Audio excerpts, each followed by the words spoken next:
Bismillahirrahmanirrahim. Assalamualaikum warahmatullahi wabarakatuh.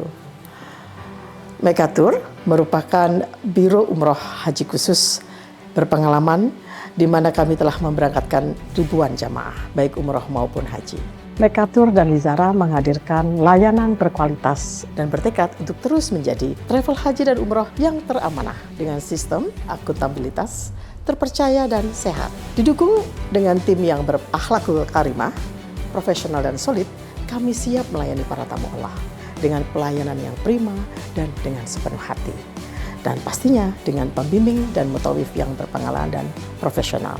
Mekatur dan Lizara selalu berkomitmen penuh dengan pelayanan terbaik, berlandaskan syariat Islam dengan menyediakan fasilitas premium, terpercaya dan terjangkau, berupa hotel yang dekat dengan Baitullah, kemudian jadwal penerbangan yang pasti, manasik di gedung sendiri, dan kami juga terdaftar di Kemenak, bersertifikat IATA, dan pasti tergabung dalam asosiasi terbesar di Indonesia, yaitu Asosiasi Ampuri.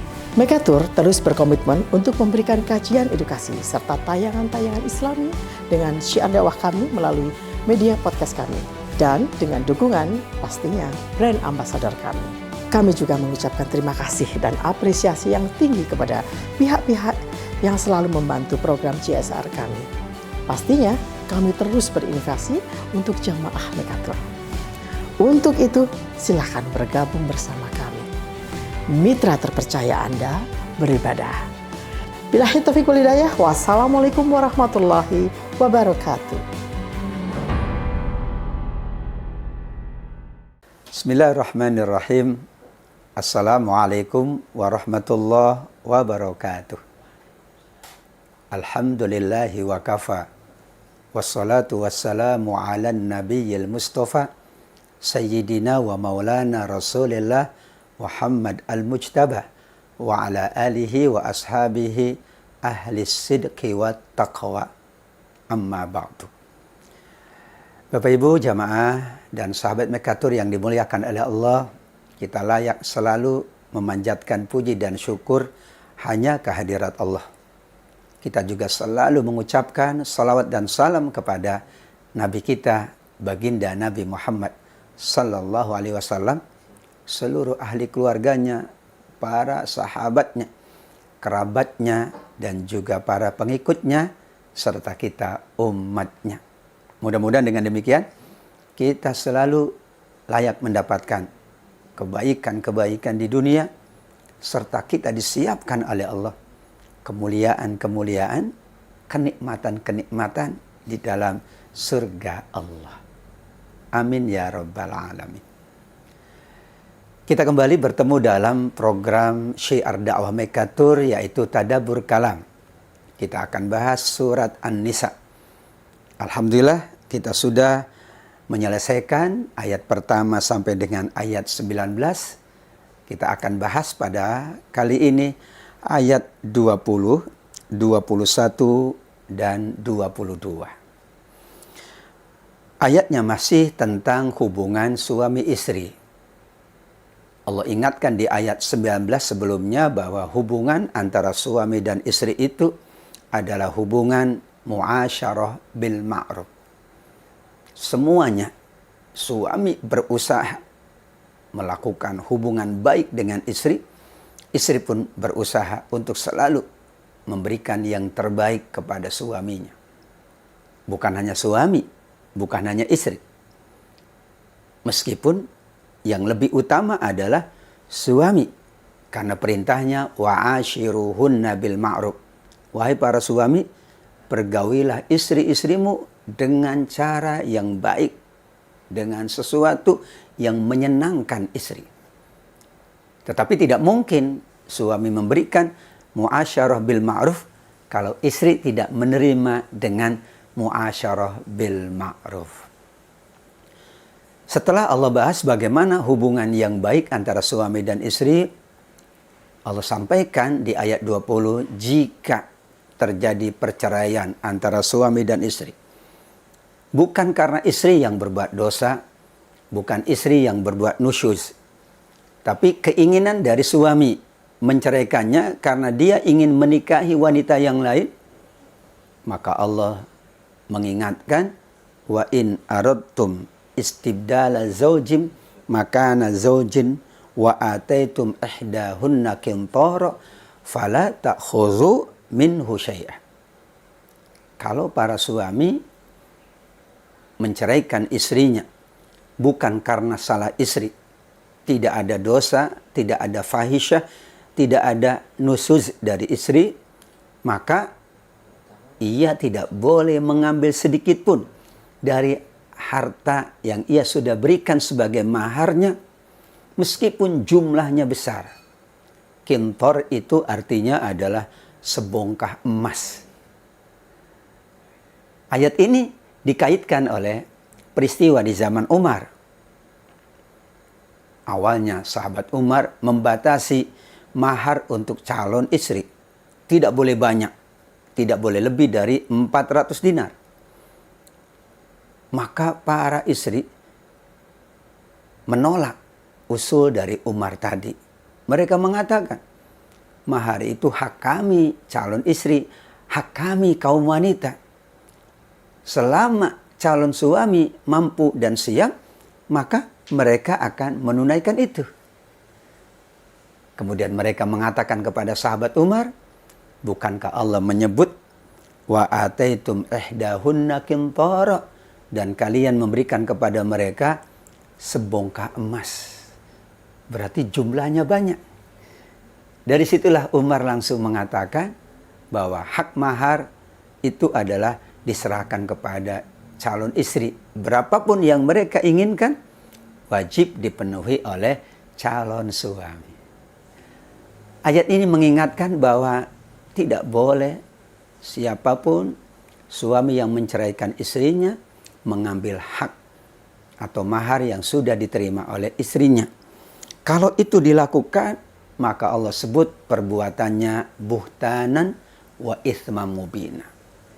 Perbuatan berdusta karena Allah. Perbuatannya ithman mubina, dosa yang sangat nyata. Bukankah ia sudah melangsungkan pernikahan? Bukankah masing-masing sudah bergaul? Bukankah sudah mengetahui rahasia masing-masing? Suami mengetahui rahasia istri, istri mengetahui rahasia suami. Sehingga kalau mereka atau para suami mengambil mahar yang sudah diberikan ke istrinya, disebut oleh Al-Quran dosa yang nyata. Seperti orang sudah memberi, mengambil kembali pemberiannya. Kata Nabi SAW, alangkah buruk orang yang memberi kemudian mengambil pemberiannya. Sebagaimana anjing yang meludah kemudian mengambil kembali air ludahnya. Ayat 21 melanjutkan ayat 20. Allah bertanya kepada para suami yang ingin mengambil mahar yang sudah diberikan kepada istrinya. Wa kaifa ta'khuzunahu? Bagaimana mungkin kalian mengambil? Wa qad afdha ba'dukum ila ba'd. Kalian sudah melakukan hubungan biologis. Kalian sudah bergaul layaknya suami dan istri. Kalian sudah menikmati pergaulan yang dihalalkan oleh Allah. Wa akhadna minkum mitsaqan ghalidha.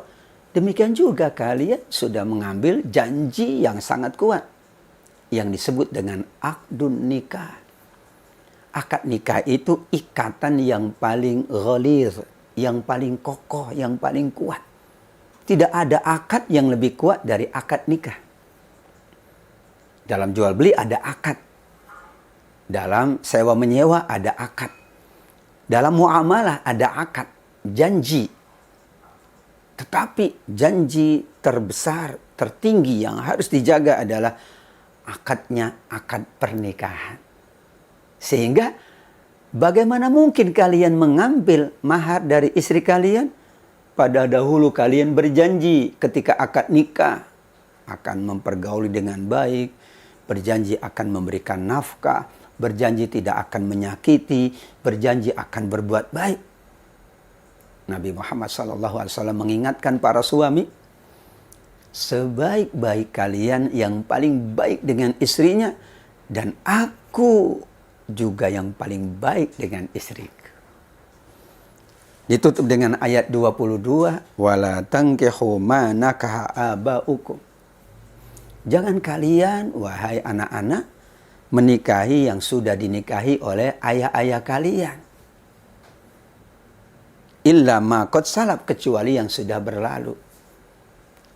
Berdasarkan tradisi jahiliyah, mereka manakala ayahnya menikahi atau istri atau ibunya meninggal dunia atau diceraikan oleh ayahnya, maka anaklah yang menikahi ibunya yang sudah diceraikan.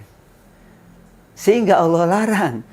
Karena itu berarti sesuatu yang disebut oleh Al-Quran keji, fahisyah, maktan sangat dibenci, wasa'a sabila, dan jalan yang sangat buruk. Disebutlah dalam tradisi jahiliyah, menikahi ibunya sendiri yang sudah dicerai oleh ayahnya, itu disebut nikahul makti, nikah yang sangat dibenci. Bagaimana mungkin ibu sendiri dinikahi meskipun sudah diceraikan oleh ayahnya? Karena ada pertimbangan kehormatan, ada pertimbangan kemuliaan. Ibu itu mulia, ibu itu sepanjang masa akan dimuliakan oleh Allah. Maka ketika anak menikahi ibunya sendiri meskipun sudah dicerai oleh ayahnya, maka ada faktor penghinaan. Bukankah masih banyak wanita-wanita yang lain? Sehingga Allah menyebut anak yang menikahi ibunya adalah perbuatan yang sangat keji, fahisyah, perbuatan yang sangat dibenci, makta, dan perbuatan yang keluar dari jalan yang lurus, wasa asabila. Tentu kebiasaan-kebiasaan jahiliyah, jika itu buruk, tercela, maka dilarang oleh Al-Quran, dilarang oleh Nabi. Tapi ada tradisi jahiliyah, tradisi masyarakat Mekah dahulu yang bagus, maka akan dijaga oleh Rasulullah dan diamalkan oleh Nabi serta para sahabatnya. Ayat 20-22 adalah mengingatkan tentang haknya para istri. Demikian juga meskipun ia sudah dicerai oleh suaminya, maka anak tidak boleh menikahinya dengan berbagai alasan. Karena itu menghina, karena itu penghinaan, karena itu merendahkan martabat, karena itu berarti dia tidak memberikan kebaikan kepada ayah dan ibunya sendiri. Insya Allah setelah ini kita akan lanjutkan ayat 23. Siapa saja wanita-wanita yang diharamkan oleh Allah untuk dinikahi disebut dengan mahram, bukan muhrim. Mahram itu adalah wanita-wanita yang diharamkan oleh Allah untuk dinikahi. Kalau muhrim adalah orang yang mengenakan kain ihram, apakah untuk ibadah haji atau ibadah umrah. Sahabat dan jemaah Mekatur, kita akan lanjutkan Tadabbur Kalam, program syiarnya Mekatur. Ikuti terus semua media sosial supaya program ini semakin memberikan keberkahan dan kemanfaatan untuk kita semuanya. Kita akan lanjutkan setelah yang satu ini.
Mereka tuh luar biasa.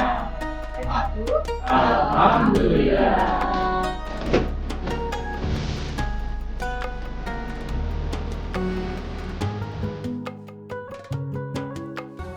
Jamaah Mekatur, sahabat yang dimuliakan oleh Allah. Kita bertemu kembali dalam program yang sangat mulia, yaitu Syiar Dakwah melalui Tadabbur Kalam. Yang kita bahas adalah ayat-ayat Al-Quran. Kita fahami artinya, kita renungkan maknanya, kemudian kita ambil hikmah dan tuntunan agar kehidupan kita semakin baik, semakin barokah, dan dihitung pahala di sisi Allah. Kita akan membahas pada kali ini yaitu surat An-Nisa ayat 23. Setengah halaman. Karena membicarakan tentang siapa saja wanita-wanita yang diharamkan oleh Allah untuk dinikahi. Hurrimat alaikum ummahatukum. Mahram kita, mahram laki-laki adalah yang pertama ummahatukum, ibu-ibu kalian. Yang kedua, banatukum, anak-anak perempuan kalian. Yang ketiga, akhwatukum, saudara-saudara perempuan kalian. Yang keempat, wa ammatukum, yaitu bibi kalian dari pihak bapak. Wa khalatukum, bibi kalian dari pihak ibu. Kemudian juga banatul akhi, yaitu anak dari saudara laki-laki dan juga anak dari saudara perempuan. Demikian juga ibu-ibu yang menyusui kalian atau saudara-saudaranya yang sepersusuan. Anak dari ibu yang menyusukan kita. Demikian juga ibu-ibu dari istri kalian, yaitu mertua-mertua kalian.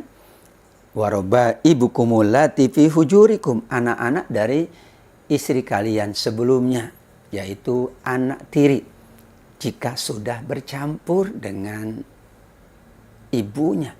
Namun jika tidak atau belum bercampur, maka tidak ada larangan untuk menikahinya.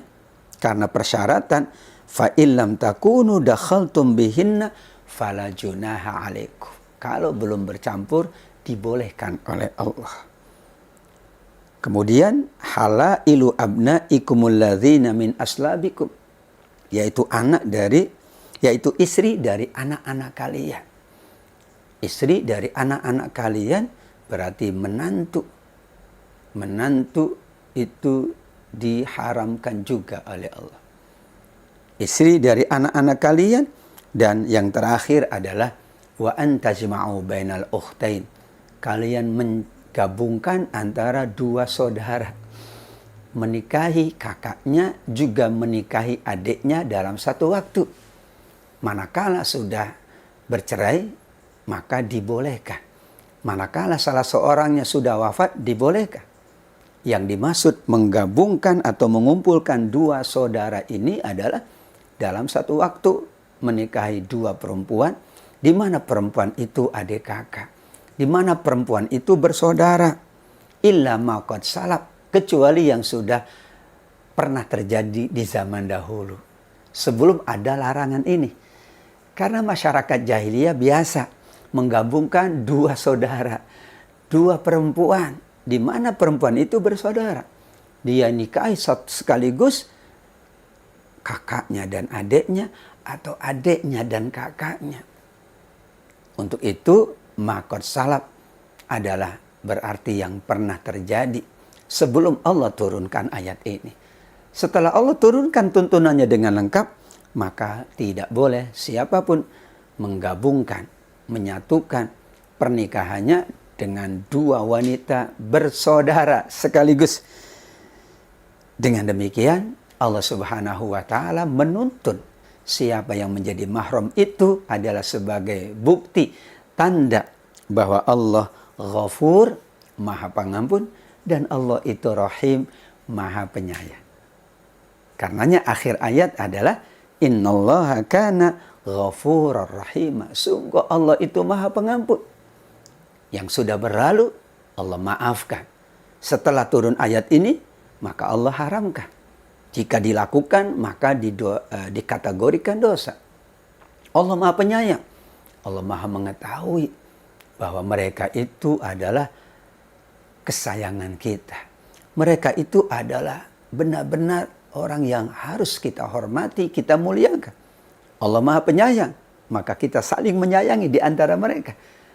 Menyayanginya bukan dengan pernikahan, tapi menyayanginya dengan berbakti, mengasuh, membimbing, menjaga kebaikan, memenuhi hak-hak mereka. Itulah cara kita memuliakan kepada semua wanita yang menjadi mahram kita, yang tidak boleh dinikahi, diharamkan oleh Allah Subhanahu wa Ta'ala. Insya Allah semua sahabat Mekatur selalu yakin bahwa ayat-ayat Allah itu untuk kebaikan kita, kebaikan keluarga, khususnya tentu kebaikan ibu kita, anak kita, saudara kita, dan orang-orang yang dekat dengan kita. Maka kita sayangi, kita hormati mereka dengan mengikuti tuntunan Allah Subhanahu wa Ta'ala dalam konteks pernikahan. Insya Allah banyak wanita-wanita solehah, banyak wanita-wanita yang baik selain dari yang diharamkan oleh Allah Subhanahu wa Ta'ala. Itulah ringkas dari makna tadabbur kalam kita terhadap surat An-Nisa ayat 23, setengah halaman, karena membahas tentang hal yang sangat penting, hal yang sangat urgent. Bagaimana kita menjaga hubungan baik dengan keluarga, dengan saudara-saudara kita semuanya. Insya Allah kita akan lanjutkan tadabbur kalam dalam program Syiar Dakwah Mekatur di episode berikutnya. Tetap ikuti terus semua media sosial Mekatur. Ada IG, ada YouTube, ada TikTok juga. Ada sekian banyak media sosialnya. Insya Allah semuanya adalah untuk dakwah, untuk kebaikan, untuk kemanfaatan kita semuanya. Terima kasih atas kebersamaannya. Wassalamualaikum warahmatullahi wabarakatuh.